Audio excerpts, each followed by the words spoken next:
On to the Eastern Conference Final. Orlando City in uncharted territory, their first appearance in MLS's Final Four against the New York Red Bulls at Inter Stadium this Saturday. Time to get you set. Let's put 10 minutes on the clock and get you all prepped for the penultimate game of the year. At number one, we'll go back to the Eastern Conference semifinal, a round that has tripped up Orlando City in the past, particularly at home where they have maybe seen emotions get the best of them. That did not happen against Atlanta United this past Sunday. A calm, confident, mature performance from the Lions, capped off by a Ramiro Enrique goal. Finding space off a corner kick in the 39th minute, Enrique slots it past Brad Guzan, who had turned back the clock against Inter Miami but was helpless to stop this one from the Argentine. Atlanta did not manage a single shot on target in the game as Pedro Galese eased his way to a clean sheet, and Orlando City moved on to the Eastern Conference Finals. Oscar Pareja very pleased with both the crowd and his team's performance after the game. So responding with this victory is great, and just having the boys in this moment with the way they're playing as well just make us to honor our God and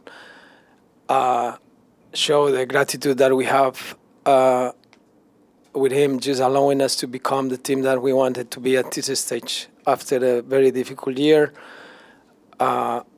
We are now competing the way we wanted. One more step, we haven't won yet. We will be prepared for New York, and hopefully we can advance to the final. A lot of credit for the players. This type of finals, you have to be solid. Our game model is always with the energy to propose the game and trying to have the initiative. And we find a lot of lower blocks, and sometimes it is a risk when you have those spaces in behind. But we really were very concentrated. At number two, it was number three between Orlando and Atlanta this year. The first two Atlanta had taken. Remember, we talked about last week, Orlando City had never lost to the same team 3 times in a season under Oscar Pareja. And now we know that will still be true, at least through 2024. And the players knew that going in. They had a feeling that they wanted to get this one off their chest. Listen to what Dr. Don Torhalson had to say about going into this game against Atlanta.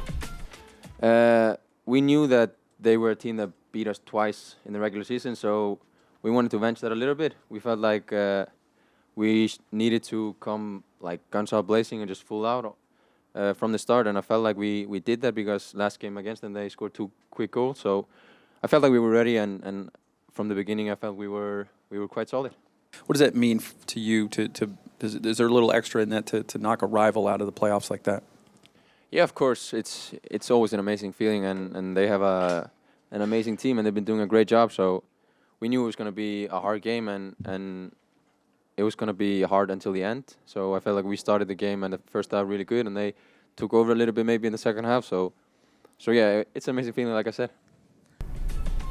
Number three, Dr. Dan and the defense showing up once again. Remember, Atlanta, no shots on target in this game. The Lions, through 4 playoff games this year, have conceded a grand total of just 1 goal. And if you go back to last season, the Lions didn't concede a goal in regular time. When they lost to Columbus, they conceded 2 goals in extra time. So 7 games now, just 1 goal in the last 2 seasons with this current crop of players conceding. That is defense that is going to win you championships. They certainly hope so this season. And number 4, while we don't know if this is going to be Orlando City's last game of the season, we certainly hope not, we do know it will be their final home game of the year because LA Galaxy and Seattle in the Western Conference Final both have hosting priority over Orlando City due to their place in the Supporters' Shield standings. The Lions will have to go on the road if they advance to MLS Cup.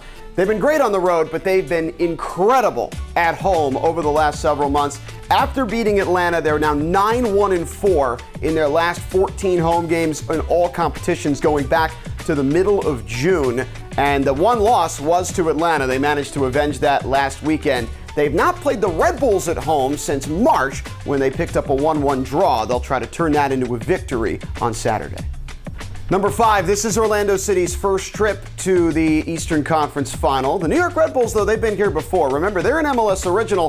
Back in 1996, they came into the league as the New York, New Jersey Metro Stars. They have been to a conference final 5 times. They've only won it once. That was in 2008, and it was in the Western Conference Final. How was that possible? Well, back then, there were wild card teams that got seeded into opposite conferences sometimes, and the Red Bulls beat Real Salt Lake in the Western Conference Final in 2008. They would go on to lose MLS Cup to Columbus. Famously, the Red Bulls have not won MLS Cup in their 25-plus year existence.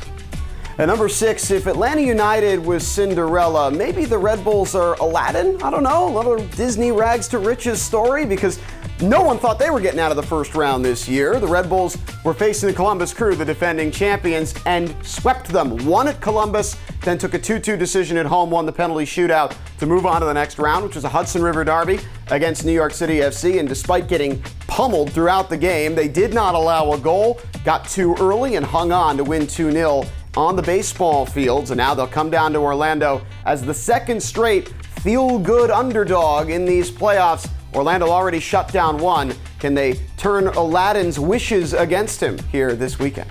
So how did the 7-seed Red Bulls do it? Well, at number 7, they've got some good players up front and in the back. We'll start with the goalkeeper, Carlos Coronel. Unbelievable game he had against NYCFC. Kind of like what Brad Guzan did against Miami for Atlanta United. He had 7 saves worth over 2 expected goals on target. That means he himself, without any help from his back line, wiped out over 2 goals, basically won New York Red Bulls that game up at Citi Field last weekend. Going forward, the Red Bulls have the comeback player of the year, Lewis Morgan, a guy who has hurt Orlando City in the past.